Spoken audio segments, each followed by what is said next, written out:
Nana, the Satehene has said on several occasions that the contemporary enemies of traditional leaders are no more the traditional kingdoms that years ago they were fighting, but the enemies now are poverty, unemployment, disease, hunger, illiteracy.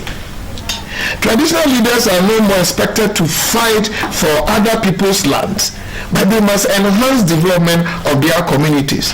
Now, are our traditional leaders very well positioned to conquer contemporary enemies?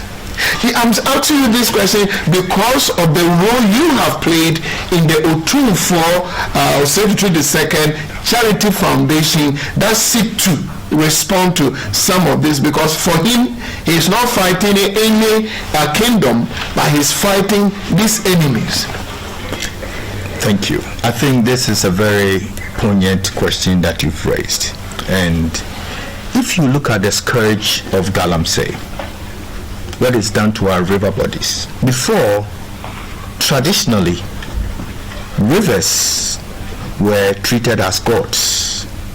And the reverence that we have for our rivers was such that even spiritually, psychologically, physically, and mentally, you wouldn't dare to even spit into a river for fear of spiritual repercussions. You wouldn't go around a river body and defecate because you knew the river gods would deal with you. Such was the aura and the effect of chieftaincy within our villages and towns.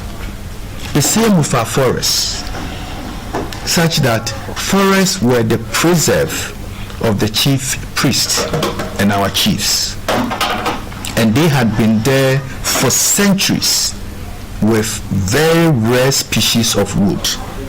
And these had been preserved for our ecological systems to ensure that our rivers, the sources of our rivers, never dried up. That when it was time for the rainy season, it was consistent and farmers could plant their foods and know that the rains would come. Clearly, Otumfuo is right that national development must also seek to eradicate poverty. But that is the job of our so-called elected politicians, because they are the ones who have taken all over the revenue from the chiefs and now carry the purse. They are the ones who can go out and issue Eurobonds and bring in billions of dollars. They are the ones who collect revenue from the market women in the communities, our village communities, through the unit assembly and the district assembly systems, including the municipal and metropolitan systems. They collect all the revenues, plus the corporate bodies through GRA.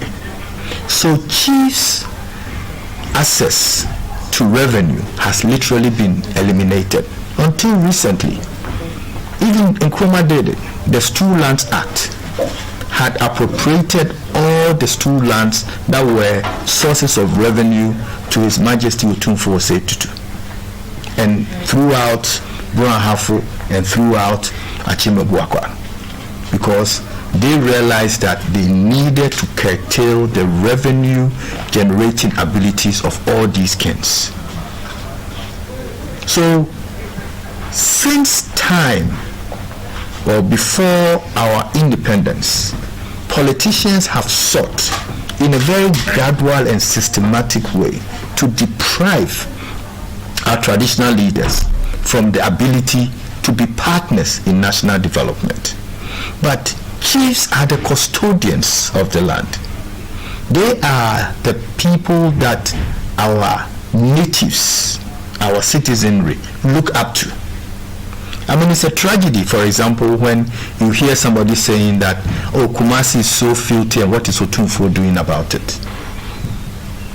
But to the Ashanti, he still sees Otumfuo as the supreme overlord before he even considers KMA or the MP or the president.